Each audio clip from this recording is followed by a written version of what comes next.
بسم الله الرحمن الرحيم. أيها الأحبة، هذه وصفة لمن يعاني من الكحة أو ما يسمى بالسعال. ملعقتين من الحبة السوداء وملعقتين من زيت السمسم طبيعي. طبعا الملعقتين هذه صغيرة مثل ما انتم شايفين، مثل ملعقة السكر.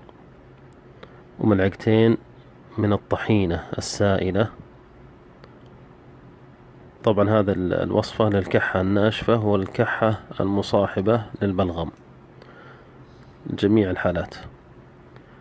وملعقتين أيضا من الزنجبيل المطحون بودرة، وملعقتين من زيت الزيتون، وأيضا لابد يكون طبيعي، وإن كان مقري فيه أفضل.